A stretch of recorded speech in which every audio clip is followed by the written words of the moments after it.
All right guys, so for a 2017 Redsport 400, the actual appraisal price is gonna go ahead and be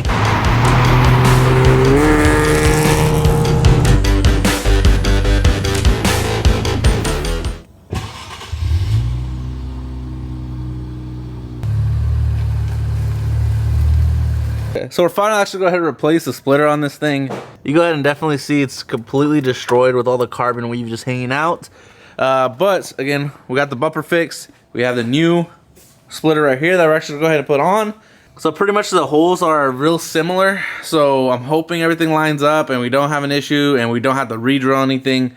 I'm honestly just gonna pull the bolts off. Looks like the bolts that were attached to that one originally were a little bit bigger. So honestly, we're just gonna shove them in there. And again, hopefully everything lines up and doesn't give us any issues.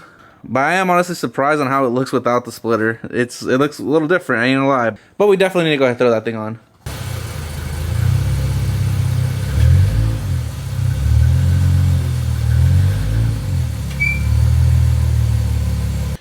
And just like that, it started raining out here. However, we went ahead and parked this thing perfectly, so we have just a little bit of cover, so that way we don't have to get all wet. So just went ahead and removed all those 10 millimeters that are pretty much holding the splash guard to the bumper. So now we can actually get behind the bumper, which is necessary so we can go ahead and put these little nuts and washers behind. Again, I'm going a little excessive here, so that way we don't have any issues with this thing cracking or falling off when we get high speeds. So she is looking so much better with the lip back on. You go ahead and see the middle part is actually just hanging still. Obviously, I want to make sure everything looks lined up before I start drilling the middle part. However, what I really did like about this lip was that the corner actually matched up with the fender lining in here and the bottom of the splash guard there of the bumper. So everything pretty much bolted in easily. And because I was able to get one corner and then the other corner, it was easy to line up the middle. But you can see it lines up perfectly with that bumper.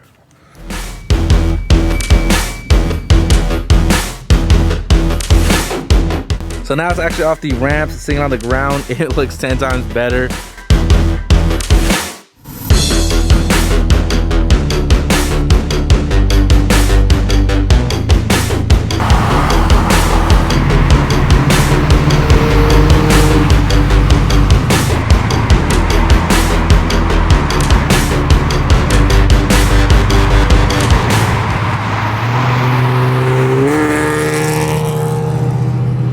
Right now we're in the dark horse because we're gonna go ahead and be dropping this thing off. But this thing is crazy, bro. 5th gear, just chilling. Whenever I just want to step on it, I can step on it. Yeesh. Cooking, bro. She cooking. And that is NA for you right there. So crazy, bro. Immediate go.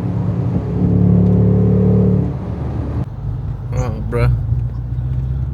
It's Fresno. Damn, bro. They are out today. So we're actually back at Unleashed Motorsports. We're dropping off the dark horse, so definitely stay tuned for what's happening to that one. But we're actually gonna go ahead and jump into the Q50 and actually head over to CarMax and let's go ahead and see what they offer. I know we got the mismatched wheels still, but we'll go ahead and just let them know we're gonna put the stocks back on. Man, that thing just looks so good though. I am so happy to be back in this car. So we actually made it to CarMax right now. We're about to walk in there, start their process, and I am actually 100% serious about getting rid of this thing. However, I do love it, but definitely time for a bigger vehicle. So this is actually the one we came to look at. This is actually a GMC right here. It's actually Denali. We're gonna go ahead and look at it. For the most part, pretty sure it's locked, but oh, it's not. Damn. It is brown, bro. So in the pictures, we honestly didn't know if it was brown interior or if it was black interior, but I'm gonna go ahead and say I am not a fan of this at all.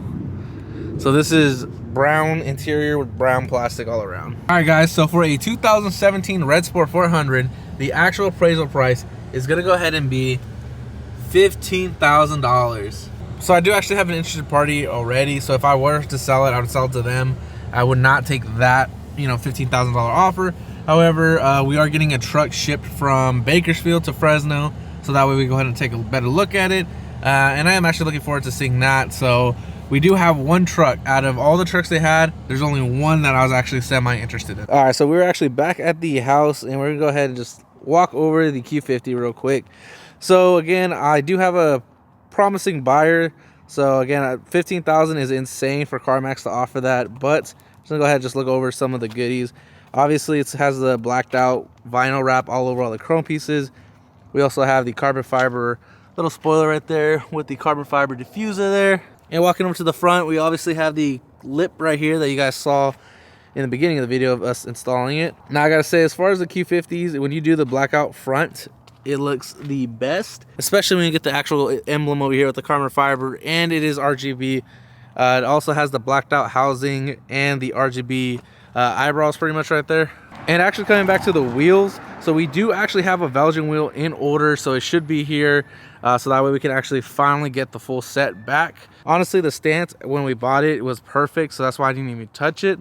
And real quick, just because I've never really shown the interior, this thing is pretty clean, other than the most common thing to happen here is for that to peel off. And coming over to the back, you go ahead and see, even when we had 2 car seats in here, looks really, really good still. And walking over to the trunk again. So the fact that they offered $15,000, which is actually below what they offer on Kelley Blue Book. I actually looked it up just out of curiosity. Kelley Blue Book puts a trade-in at around $17,000, and that's for the trade-in. As far as like the private sale, it's at $24,000 at the current moment. So obviously we're gonna go ahead and probably get a little bit higher than that, especially with the Belgian wheels, and again with all the carbon fiber things. Those things typically add a little bit of value, not much, but at the end of the day still should add a little bit. But I am definitely curious to see what you guys would honestly offer for something like this. Where would you guys put the value? I honestly put it towards a little bit more of the 28 range, but at the end of the day, that's just my opinion, just because again, this is a very clean car. You guys have literally seen on the channel itself how many times I actually drove it aggressively, and it's only a handful of times, and the previous owner didn't do anything with it either.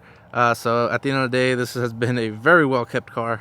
And walking over here, we still have wheels on order for this one because we're still running the spacers. That needs to get worked on. We got a lot of stuff ordered for this one, so definitely stay tuned for that.